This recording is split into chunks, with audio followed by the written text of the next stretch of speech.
Welcome, rogues, adventurers, and knights of all ages, to another episode of Knights of Prospect. We will be embarking on another adventure momentarily on both Twitch and Facebook Live. You can join us in the comments on Twitch to role play along and even become a part of the action today. Joining us, for instance, in the comments today will be our friend Portia Thorngage. Portia, would you like to say hello? Hey, Bill. How are you doing today? Doing good. Happy to help. Great, thank you. Well, I hope you'll be keeping everyone engaged today in the comments as we embark on our adventure. Hey, Gregory. Hello. You want to try to hold my hand again?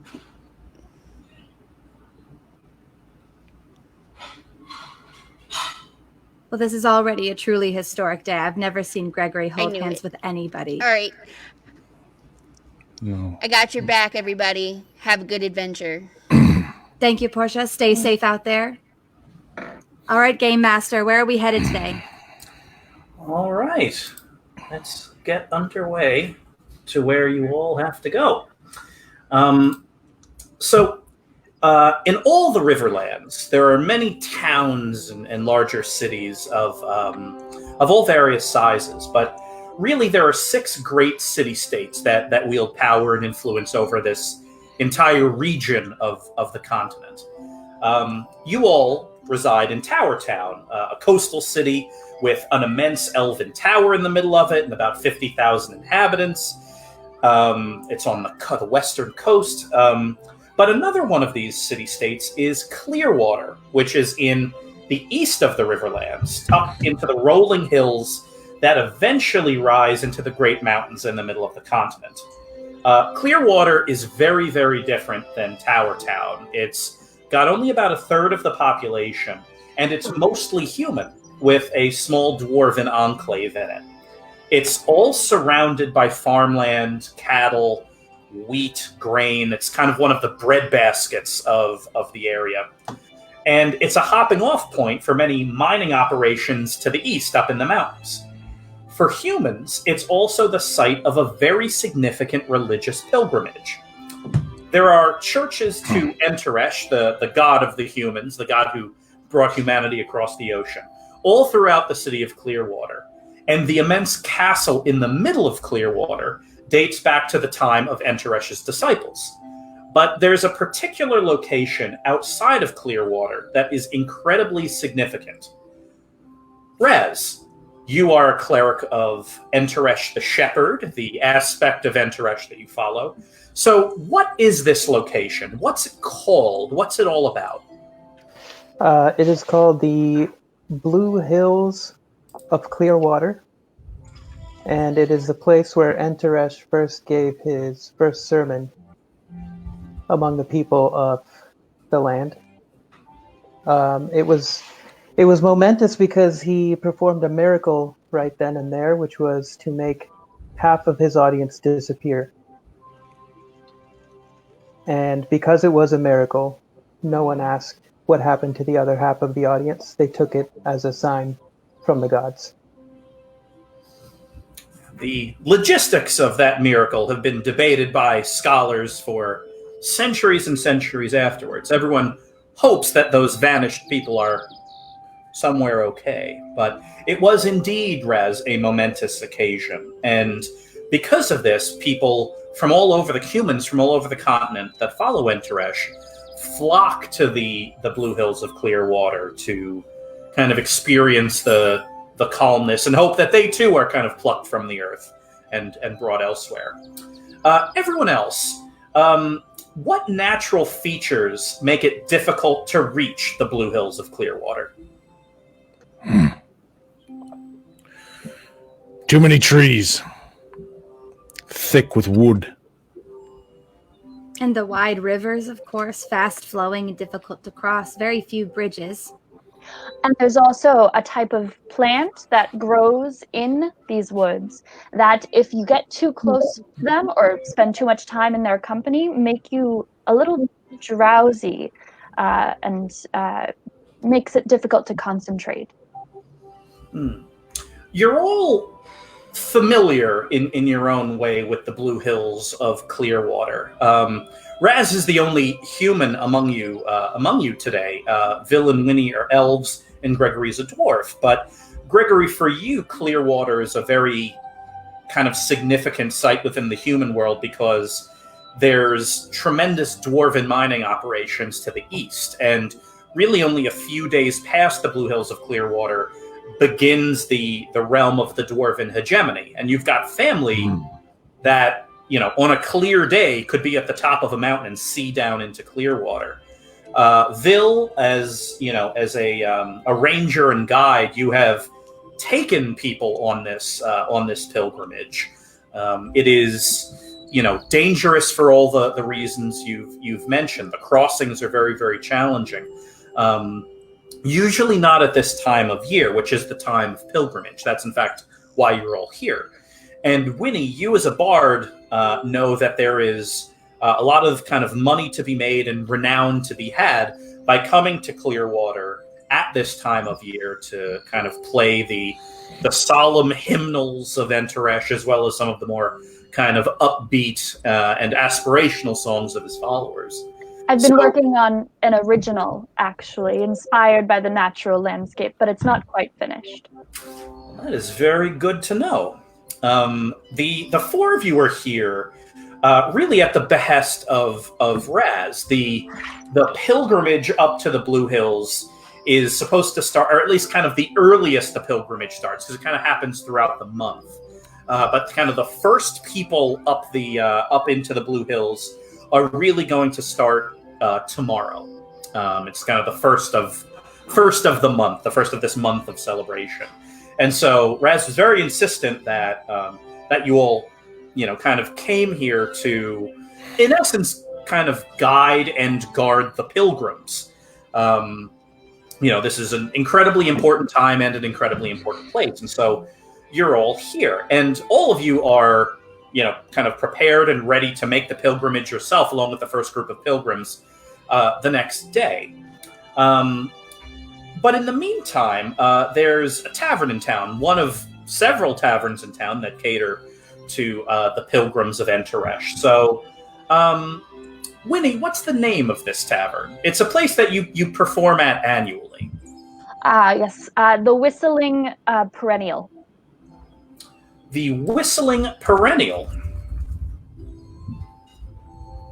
It is absolutely packed to the gills with people. It's the thing about the Riverlands. It is something of a crossroads. In every city there are elves and dwarves and humans and halflings and people kind of really from all over the place. It's pretty easy to have a decent life in the Riverlands, no matter what city you live in. But and because of that, you very rarely walk into a bar and see nobody but humans. But because of the nature of the holiday, this bar is absolutely packed with human beings and very few other living things. So the fact that you're all sitting there, you kind of represent a relatively diverse group of people compared to everybody else. There's a dwarf and two elves and a human and a duck. Vil, your erstwhile partner, best friend, and business partner, Hobie. And so all of you are there and just kind of surveying the group. Vil, actually, I want you to roll 2d6 plus your charisma. You're just kind of getting a lay of the land. Between you and Hobie, you instinctually kind of scan every person. Mm-hmm. Well, we look around, and I rolled a 4.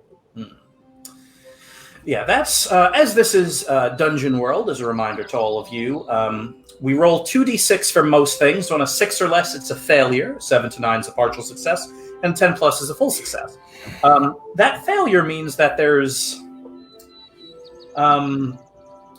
it's a lot of people, and they're all very excited. Though there appears to be, a bit of kind of apprehension amongst a group of them. Like you've been through this area, Vil, a number of times, and usually the day before the pilgrimages up to the Blue Hills start is a day of a lot of excitement. People are, wearing new shoes and, all packed up for like kind of the day's hike and all of that. But there's kind of an undercurrent of apprehension, just kind of diffuse through the crowd. Are there a couple seats at the bar for me and Hobie? There are. I'll find myself a seat and sit Hobie down next to me. 2 ales, please. You got it. Vil, right? That's right. Ranger. Yeah, welcome back. Welcome back. Thank you. Thank you very much. And Hobie, it must be. Welcome back to you as well. And, a mug of ale and a smaller mug of ale for the both of you. Mm-hmm. The bartender looks and says, well, looks like we'll be delayed at least a day, huh? Why's that? Well, the storm coming in. Oh, we didn't realize. Is it fast approaching?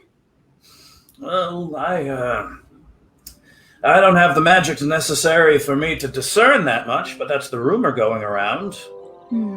Well, that'll widen the rivers, certainly. Mm-hmm. At least for the next few days. Yes, hopefully no more than that. We've got people from all over the place. Hopefully they can make it up the mountain, no problem. Winnie, you are listening to a local bard, a Clearwater bard that is, kind of playing the standards, the various kind of worshipful songs of Enteresh. Of course. And who is this bard, and do you like them? Oh, yes. This bard's name is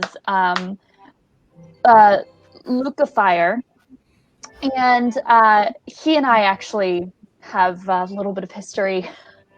Not anything major. Didn't go much anywhere. He was a little threatened by me, if I'm being honest. He's doing great. Seems like he's found his niche. Yeah, Lucafire is one of those folks that, like most bards, like most human bards, have aspirations that sometimes are broader than their grasp, and he is a perfectly decent bard and historian, but he was hoping to head north into Catavia and make a name for himself amongst the Catavian courts, and it never really happened. But he, a couple of years ago, settled into Clearwater. And so every year, at this time of year when you come out to Clearwater, that you're going to see him. And it's not awkward. It's just you're glad he's doing well. He's glad you're doing well. And so, he finishes a perfectly kind of serviceable standard and then kind of looks around the crowd and makes eye contact with you, Winnie, and says, and everyone, we have an incredibly special guest blessing the day before the pilgrimages begin. Well, for those of you who are going to brave the rain, that is. It is Winnie, the bard of Tower Tap. Polite applause. Thank you. Lucafire, your set was wonderful. I hear you're continuing to relate the old classics. I thought you were going to go a more folksy route, but it seems like you're still pretty mainstream. Good for you. Everyone, finds their place. Well, not all of us could be living out there on the edge musically, my dear friend. If you grow weary of the classics of Enteresh, perhaps you would care to entertain us all with something new? Yeah, something new. No. All right. Well, I would love to workshop with you all actually an original that I've been writing, inspired by the lovely landscapes of your beautiful town. It's got a little bit of a folksy vibe to it. If you all will indulge me for a little bit. Thank you. Oh, please stop. Oh gosh, I know, big city songstress coming on in, entertaining. All right, Luca Fire, off the stage, please. Thank you.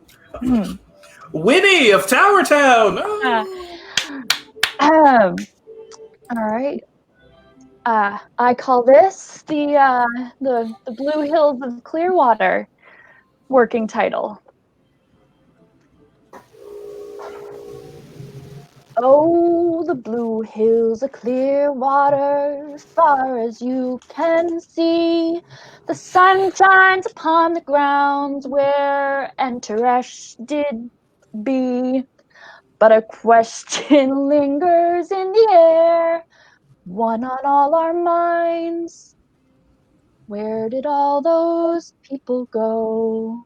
Did they run or hide? And the next verse continues to elaborate on the various things that might have happened to the people. I've done a lot of research pulling on the various kind of like undercurrents of gossip in the town, the kind of folk tales that have traveled orally throughout generations.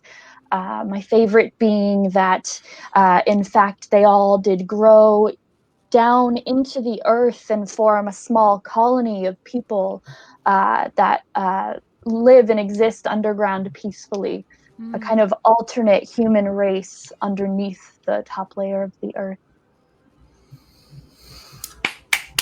Thank you. Yes. Thank you. Yay, Winnie. Yay, Winnie. Better than Luby Fire. Everybody agrees.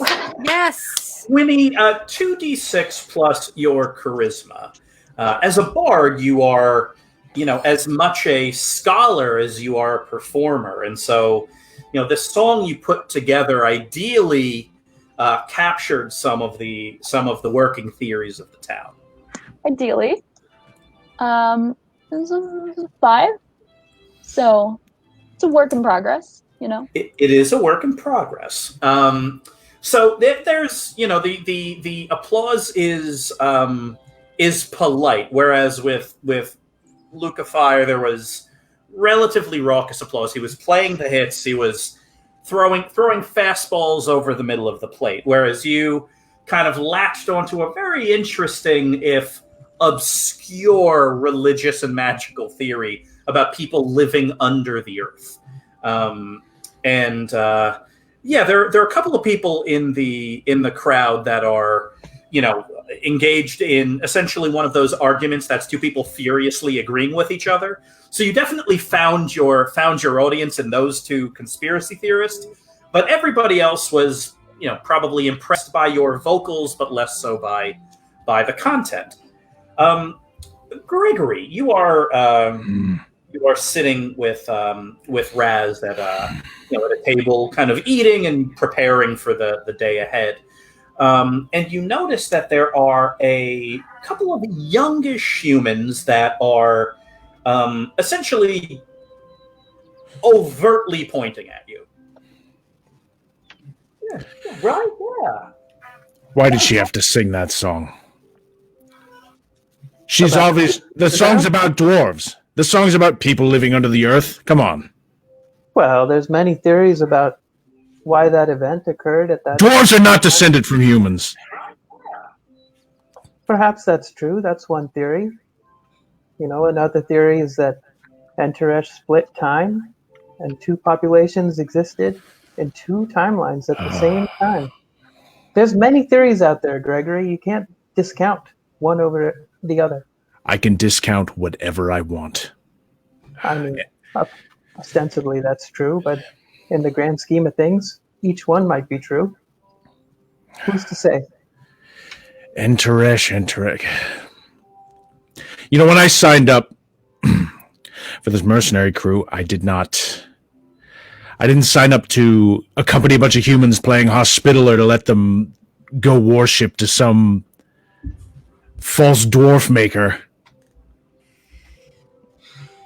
Keep pointing that finger. Keep pointing that finger. What? You know what? Point it in my face. See if I bite it off. Okay, I'd like to wander over to Gregory very quickly. Why don't we take a seat back down? And I have a small cup of ale for you right here, and we'll just turn right away from those people. 5 more There's of those. Really no need to yell in the tavern. I'll go get 5 more, and we'll just take a seat. Gregory, a leg of lamb is kind of dropped in front of you by one of the servers, who kind of leans in and says, "Courtesy of the couple at the other table." And you look, and it's the couple that has been pointing at you the whole time. And you look at them over the kind of simmered, delicious leg of lamb, and they just start enthusiastically waving towards you.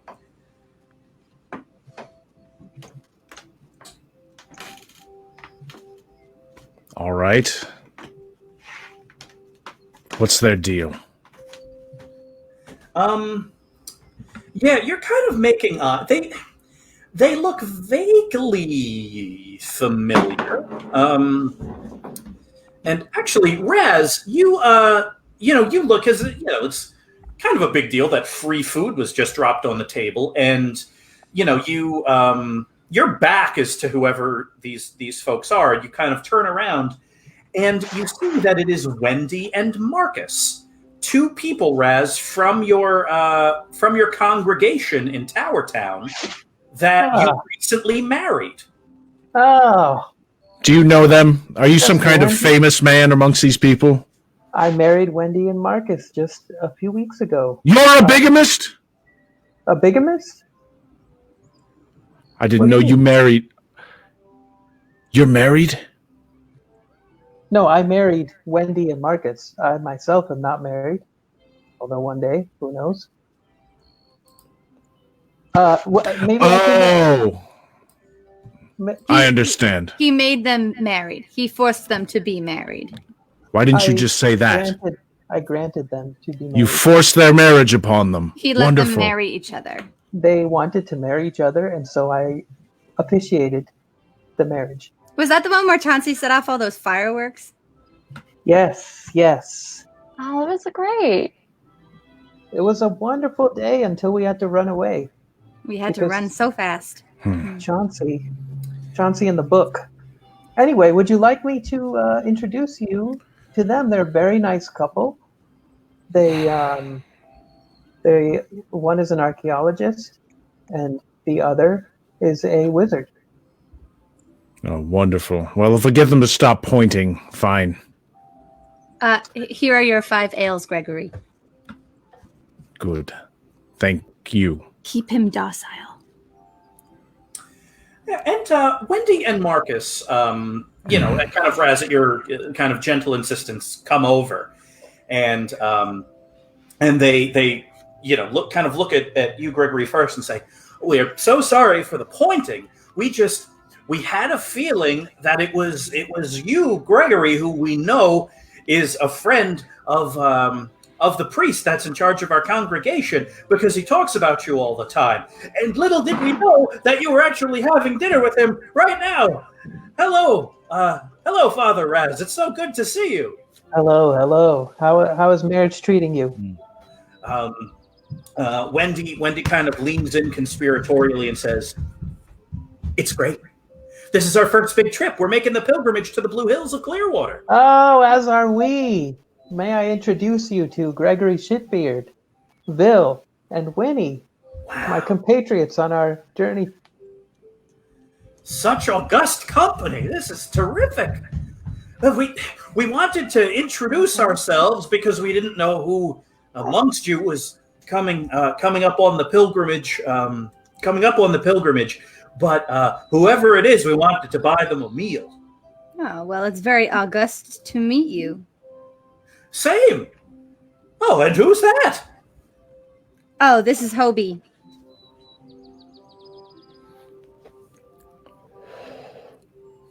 Hi. Oh, great. So we're all going. Does that mean you're gonna treat us all to a meal? Well, now that we know you're all part of Raz's entourage, absolutely. Yes, we'll put something in right now. And Wendy and Marcus go to the bar and kind of put in a pretty big order. At about that time, you hear kind of a pretty loud clap of thunder outside. Guess the storm's starting. Coming. It's going to be difficult travel with a storm. Very dangerous. Well, I guess we can't go. We should probably head out, stay the night, and go back where we came from. Maybe go find, I don't know, some brigands to battle, something like that. No. Enteresh is simply testing us, testing our resolve. We must go out when we are scheduled to go out. A little bit of Probably rain makes our help even more necessary. Enteresh of the timetables. I never knew a dwarf to be so afraid of a couple of drops of water. Not afraid of water. I've slept in 4 feet of water, higher than my head, with orcish arrows flying over me. I'm not afraid of water. I'm bored of Enteresh. Well, Enteresh is not bored of you, my friend. The evening, I don't want to say descends, but it eases into a discussion between Raz, who with an exceeding amount of patience, reminds Gregory that Enteresh is kind of looking out for everybody. But unfortunately, the rain and the thunder really continues through the night, long kind of after you go to bed as well. This isn't just a storm. This is a bad one. This is a rivers break their banks kind of storm. Uh-oh. And in the middle of the night, you're all staying at this hotel. There's a knock on your doors, and it's one of the kind of the town constables who is wearing kind of heavy furs and kind of a big broad hat.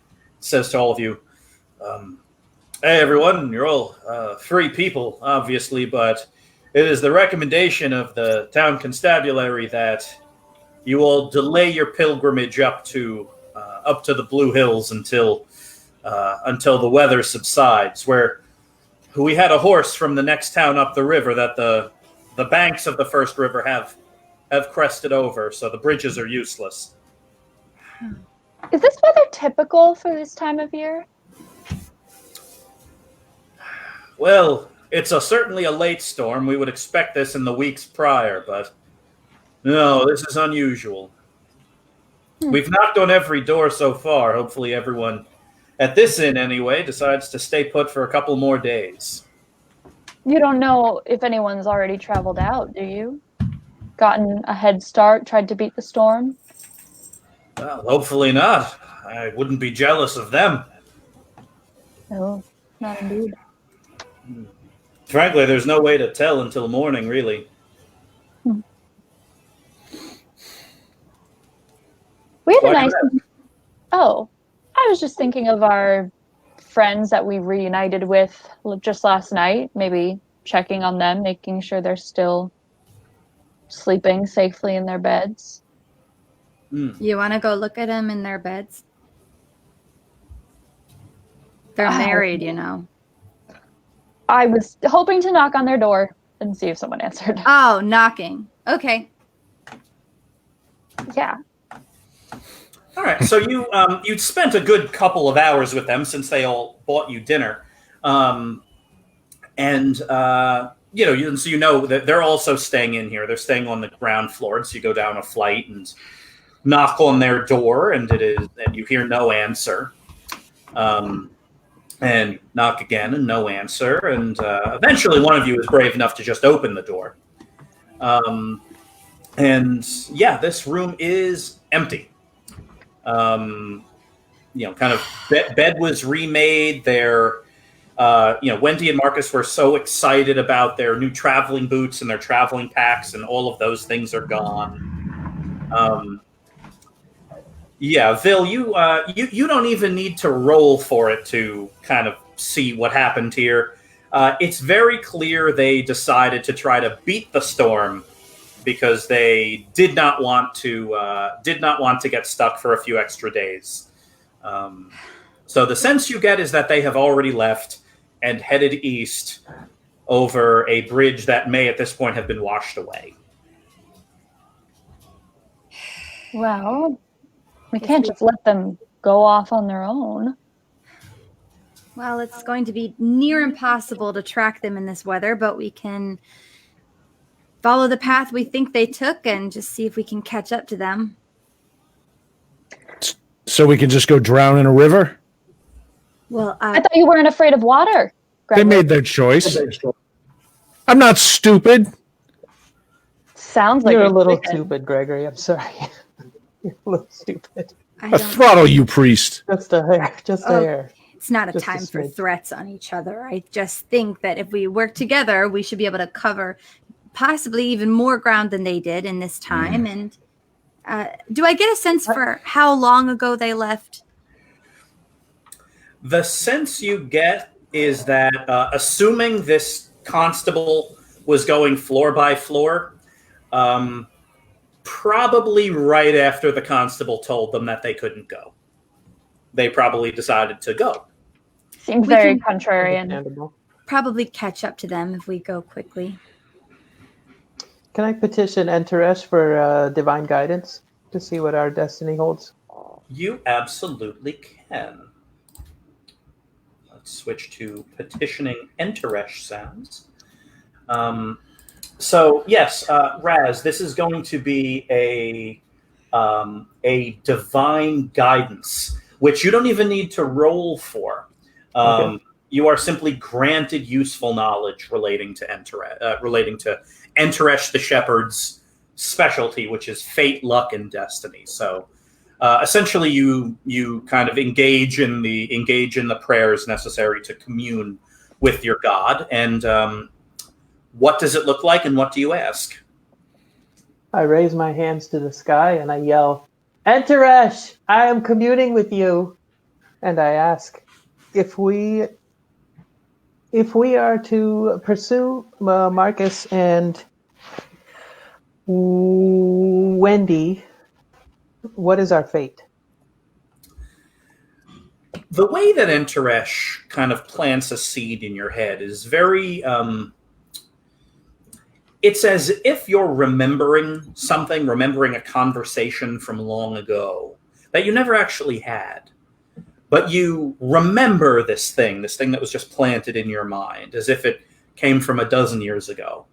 And what you recall is that you will find them, and that they have not made it to the Blue Hills. Okay, folks. I have a feeling that we will find them before they reach the Blue Hills. I have a good feeling. Enteresh has planted a good feeling inside of me. He's got a good feeling. Who doesn't? Wonderful. Oh, well, all is saved. Yes. The clouds will part, the rain will stop, the rivers will recede, and Human 1 and Human 2 will be there waiting for us, and we'll all escort them to the Blue Hills and pray to...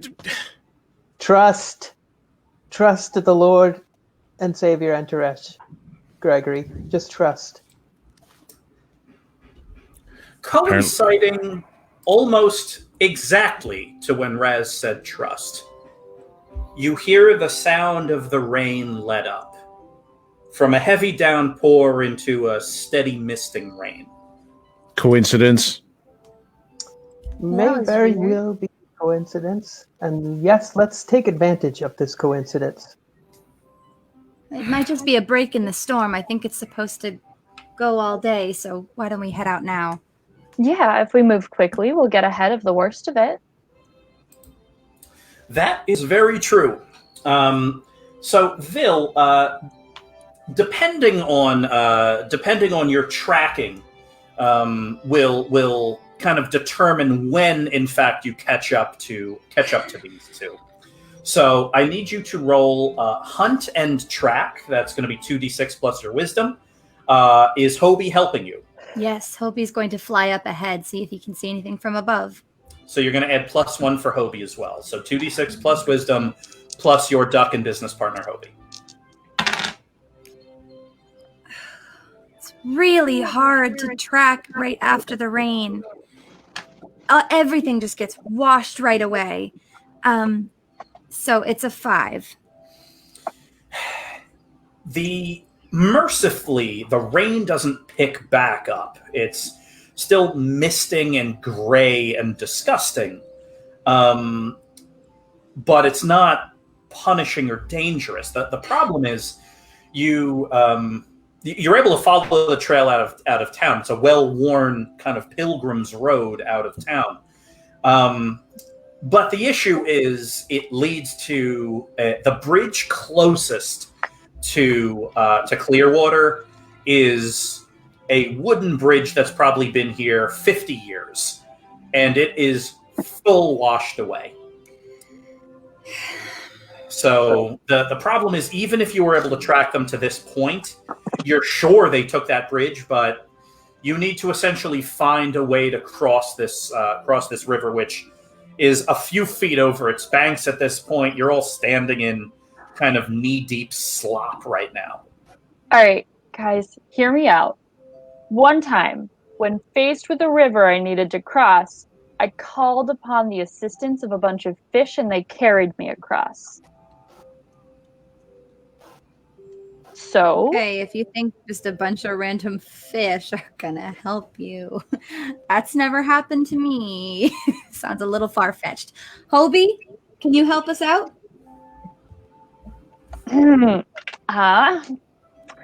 What? This did work once before, and even if it doesn't work now, does not mean it didn't work the last time I tried it. So if we recall this magical and natural experience in which, by the power of song, you were able to gain the assistance of fish, that was a 2d6 plus charisma roll. You were using your arcane arts to commune with the fish. Normally, that's not necessarily how your arcane arts work, so I'm going to give you a -1, but it's an idea that's incredibly smart, so I'm going to give you a +1, so it's just 2d6 plus your charisma. Cool. All right, Winnie, let's see it. Let's see you talk to the fish. Get a load of this one, am I right, Hobie? Listen, Worse than the priest. every creature in the forest hums at its own key. You just have to pick up on the frequency of their natural song to commune with them. All right? 13. I have one talent, and this is it. Raz, Gregory, what you witness is something that simply should not be. This is something that Vil, as a ranger and guide, you have never seen in nature. Gregory, you have seen a million different things fighting in the Orcish Wars with Vor and the Legion. You've never seen anything like this. Raz, you know what this is.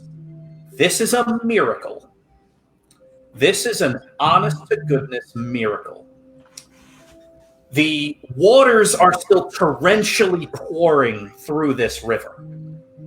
But you see a darkening of the water as fish, countless fish from every direction, start swimming and pooling themselves, churning up stones and sticks and branches from the bottom of the riverbed. There are beavers that emerge from the trees and begin, nibbling at saplings and bringing them down. And the waters do not part, but they do not need to, because the sheer volume of fish and rocks and stones that piles up over the next few minutes makes a steady enough crossing for all four of you. Come. Now, Gregory, how do you explain this, eh? With your science and your logic? I don't want to. Well, I don't know any science or logic, but that was the wildest thing I've ever seen. That is a miracle if I've ever seen one. Winnie, you lead them across the water, palms up towards the sky, gesturing with the steady confidence of someone that knows 1,000 fish liked what she just sang. And you cross the churning river water and make it to the other side. You You should are start worshipping that bard, priest, instead of your god. That's a real miracle there. There's a little bit of God in all of us, Gregory. Even me? You. Even you, Vil, yes. And Even Winnie? Hobie. Even Winnie. Even in that rock? Yes. Even in that rock. I'm right here. Vil, you look down at Hobie, who is essentially from flight watched all of this happen, and he landed and desperately wants to climb back up into his pouch. Hobie is very unnerved by all of this. What's wrong? The fish? They're just animals, Hobie. Come on, you're okay. Was it the beavers? They're big. Do you wanna hop in? You can, but you could take a beaver. You know that, right? You're smarter than those fish. And you're wiser than all these people too. Vil, the reason you can talk to Hobie is the same reason I could talk to the fish. You understand each other's musical wavelength. Winnie, the reason I can talk to Hobie is because he is a genius. Come on, Hobie.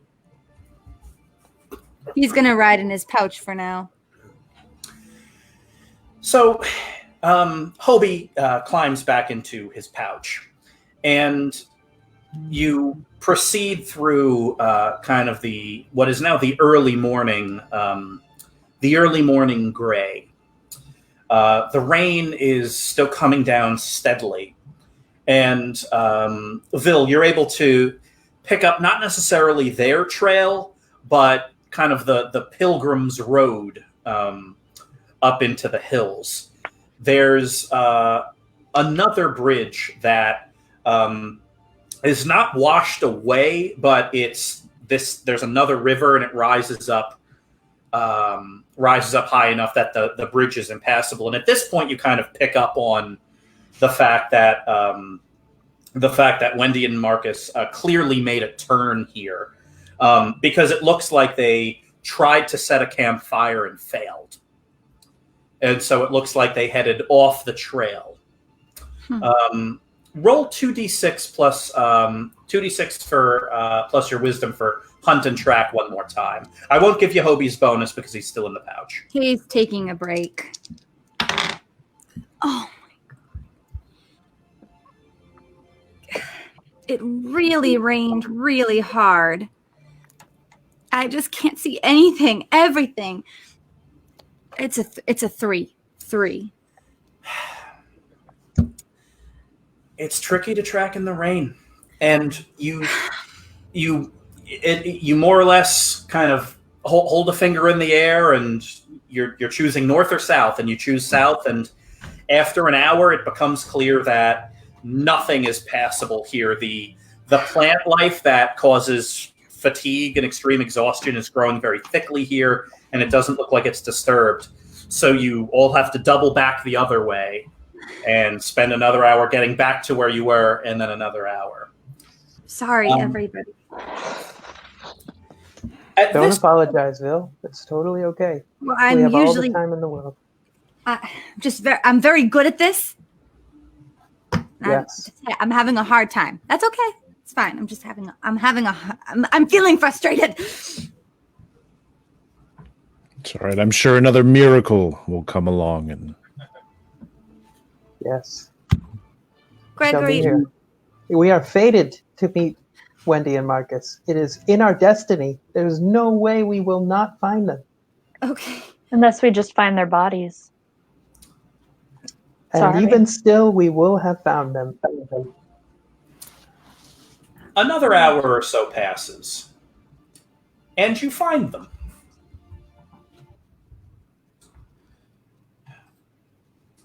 You see them in the distance. Standing, Wendy is looking up at the tree line with her hands covering her forehead. Marcus is standing there with a knife out, perfectly still. When you get closer, you realize that neither of them are moving. And when you get even closer still, you realize why. Both of them have turned to stone.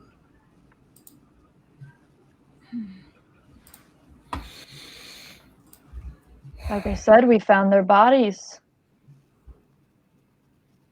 I want to go up to one of them and just tap it lightly. Don't do it on the eyeball. whoa! The thing that you realize, Winnie, to your relief somewhat, is that they're not solid. They're not like statues. They are just kind of heavy and unyielding. It's as if you were trying to touch something made of wood, not something made of stone. Like there's some give to them. Their clothing is in fact still on them. They're wearing clothes. It's just their skin is now kind of a brownish gray, and their eyes are glossed over, and they're unmoving. They have the same feeling and give as, say, wet wood.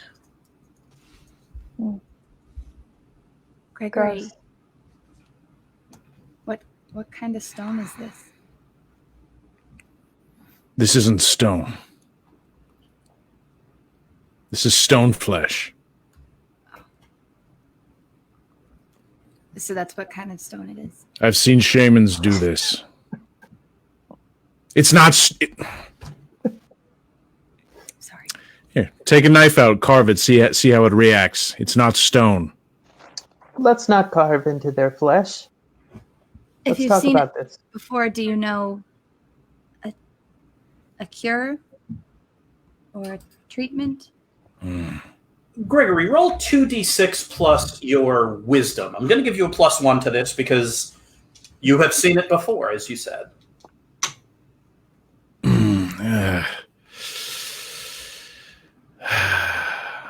We ran across it, the South Forest Ridgeline. I'm pulling an 8 right now.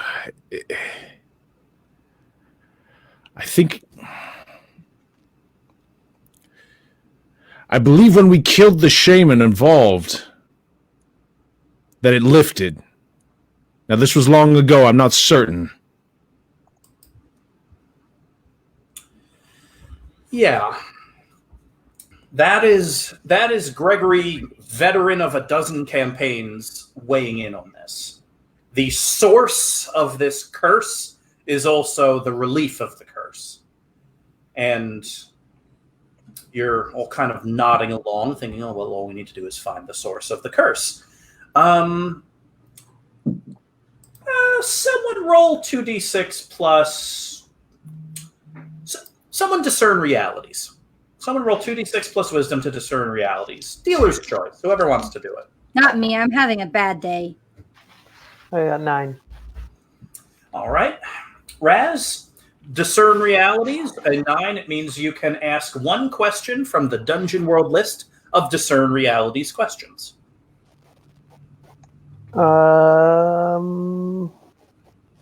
What here is useful? There's a nest nearby. Oh, eggs.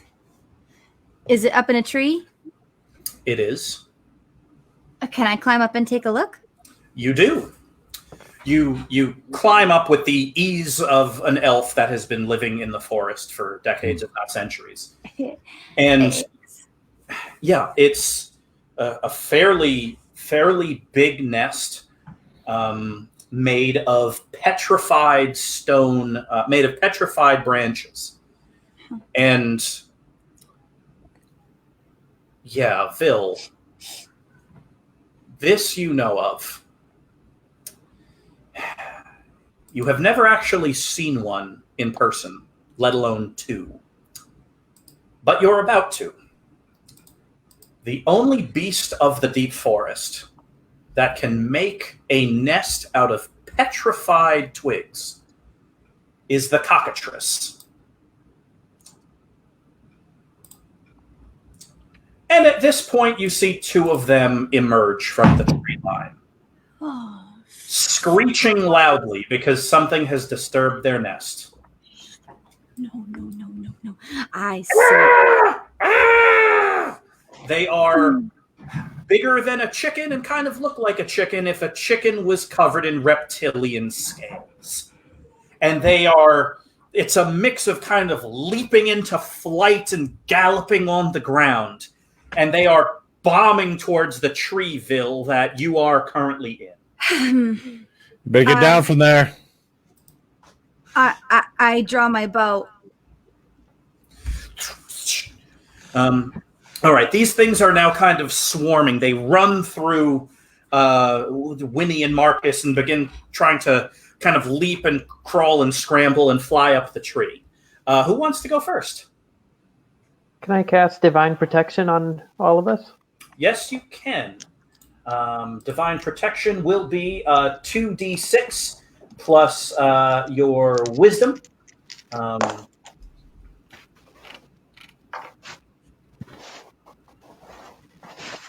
6. You kind of quickly put your hands up and kind of call Enteresh for protection, and you feel kind of that flicker of response, but you don't think you have enough time. These things are big and quick and unsavory, and they've already begun attacking. Who wants to go next? How many are there? There are 2 of them. All right, I'm going to try. The size of a large dog. I'm going to try. It goes to 11. And my crazed musical performance is me mimicking their sounds at them to try to get them to attack each other, which sounds a bit like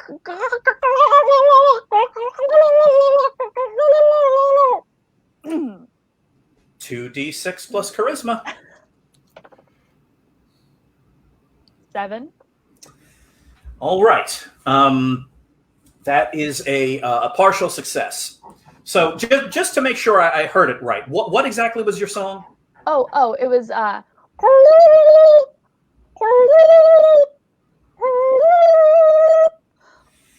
The one of the cockatrice, the bigger of the 2, kind of gallops up to you, and you are there, kind of scream singing in its face. It sinks its beak into your leg, and you kind of the mix of your song and the guttural bellow of pain that you let out, you feel the cockatrice kind of stiffen, and it turns to its compatriot that's currently flapping its way up the tree, and it dives at it and sinks its teeth into its hind quarters. All of this happens in a couple of seconds. The cockatrice that was trying to get up at Vil kind of hits the ground with a thud and kind of starts centering itself. Winnie, you are starting to have trouble moving your legs. So whatever you do from here on out, you're going to be doing it from right where you're standing. Who wants to go next? All right. Finally a fight. I've been asking. And Enteresh provides, doesn't he, Raz? Let's tackle one of these. Gregory, stop talking and hit it. Hacking and slashing. Hack and slash. You are donning the dwarven cestus weighted gloves, and you're going to try to get yourself a chicken. And that is... straight. That is an 8. Yeah. So one of these things kind of dives at you, and you take a couple of big, heavy swings, and eventually kind of get a good solid punch on the one that was moving a little slower. As its kind of hooked beak finds its way between the plates of your armor and sinks down into your left side. With that, Gregory, your left arm drops straight down. Vil? I take Hobie out of his pouch and throw him in the air and say, Hobie, go! And we're going to do the old swoop and loose. So he swoops down and goes up to distract my target, and I loose my arrow. 2d6 plus volley.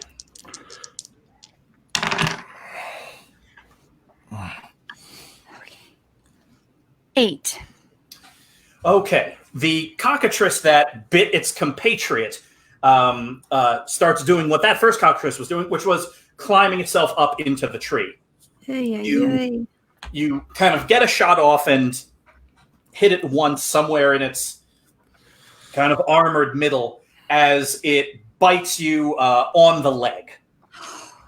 It sinks his teeth in and then falls off the tree. Son of a crawdad. 2d6 plus dexterity. Your legs are numb, and it's starting to become very tricky to keep your balance up here. Always the leg. 9. Okay, the good news is it is a controlled fall out of the tree, and you hit the ground but don't take any more damage. By the way, everyone that was bit by a cockatrice has taken 6 damage. Raz, it's the top of the lineup. There is a cockatrice moving slowly and a bit confused, and another one with an arrow sticking out of his chest. Vil, Winnie, and Gregory all look like they're having a lot of trouble. I'm gonna try to cure them. Do I cure one of them or all of them? Cure wounds. Yep, you could cure wounds on one of them. On one of them. Okay. Who wants to be cured? On the count of 3. 1, 2, 3. Yeah. Gregory. Okay, Gregory. All right, this is going to be 2d6 plus your wisdom.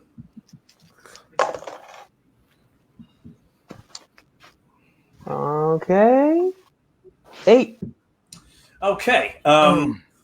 You are you kind of cast it. You run up to Gregory and you kind of lay hands on him, and Gregory, you're restored to full health, but your left arm is still hanging limply at its side. It's the scary thing is it hurt like heck for a while, and now it just doesn't feel like anything. But Raz kind of poured holy energy into you, and now you've kind of gotten yourself squared up again. Back at him, buddy. Winnie, you are pretty well planted to the ground. What do you do? I take out my bow and I try to get at one of the birds. Go for it. Right.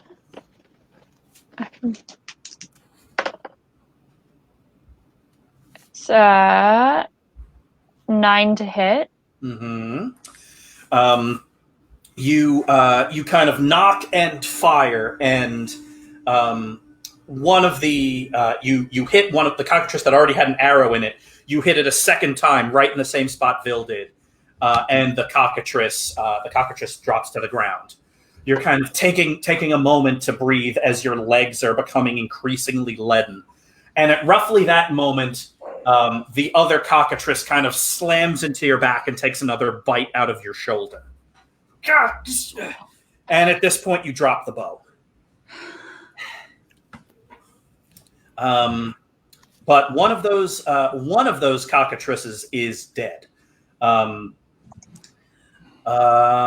Who's next? I think it is Gregory. Mm-hmm. Let's kill that last one. I got one good hand. Mm-hmm. Hack and slash is going to be at a -1 because you're fighting one-handed. Well, good thing it's still a 10. Nice.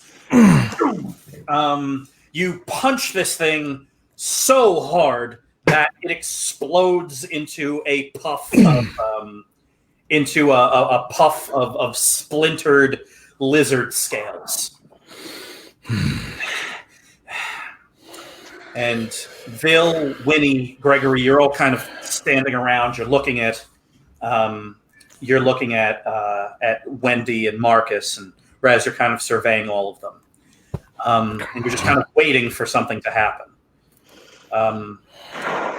But unfortunately, that something is the numbness, slowly moving through all of your bodies. And Vil, Gregory, and Winnie, the last things you remember are feeling a little cold.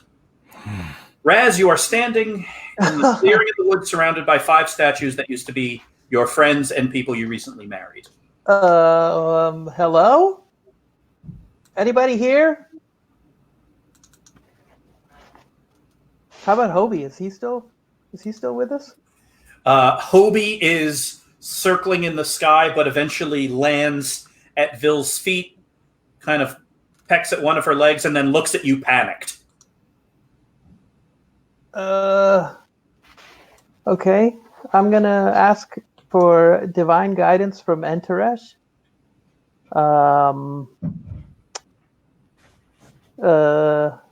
What is our destiny to unstatue these statues? That memory bubbles up again. That idea that you've had this conversation sometime before. And the thing that bubbles up into your mind is that you really want to make an omelet.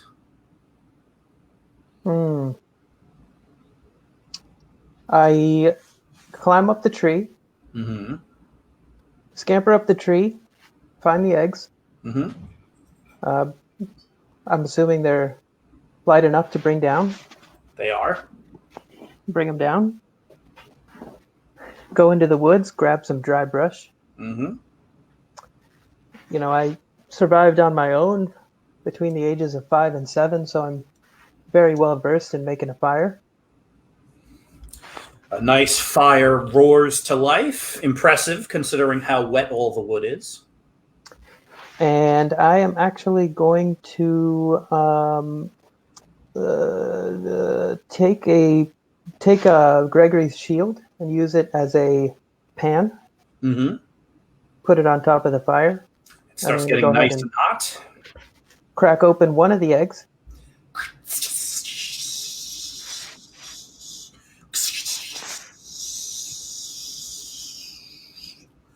You whip things into a pretty nice omelet. Vil, Gregory, and Winnie, the first thing you smell is breakfast.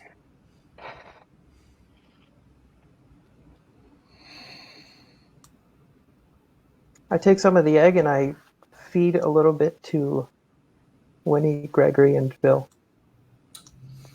You don't necessarily remember waking up, you three, but you are definitely eating.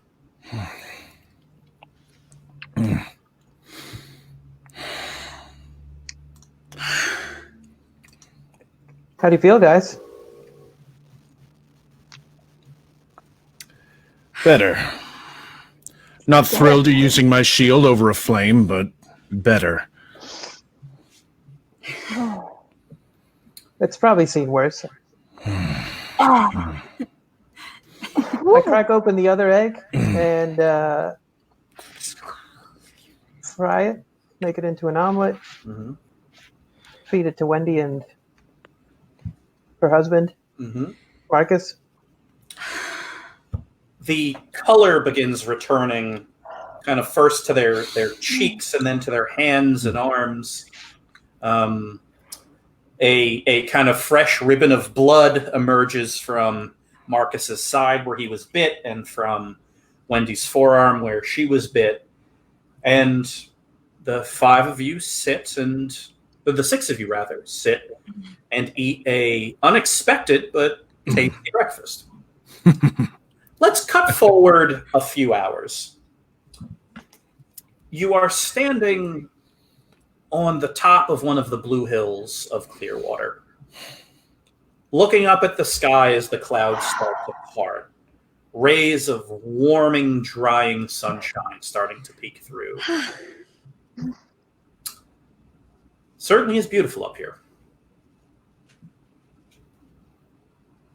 A 3 miracle day, huh, everybody? 3 What a miracles, day. not bad. Right here in the lands of Enteresh. Couldn't ask for anything less. Okay, I'll give you the fish.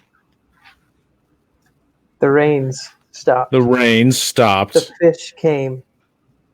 And you are no longer a statue. Mm-hmm. You counting that one? The eggs? I would say it's the least impressive of the 3, but it all counts. All right, if you're counting that, I'm calling him Egg Teresh. That's fine. And as the debates over the human faith continue as the sun hangs high in the sky, the 4 of you plus the 2 pilgrims enjoy a day of contemplation and rest under in these the lands of Enteresh. So we are going to end it right there, everybody. Great work. Thank Way you, to Game not be Master. statues. Well, 3 miracles, not bad for one session, everybody. We hope you'll join us next week on Knights of Prospect. And make sure to like us on Facebook at facebook.com/Knights of Prospect to keep up with our shows and to learn more information. Thank you again for joining us and have a wonderful rest of your day.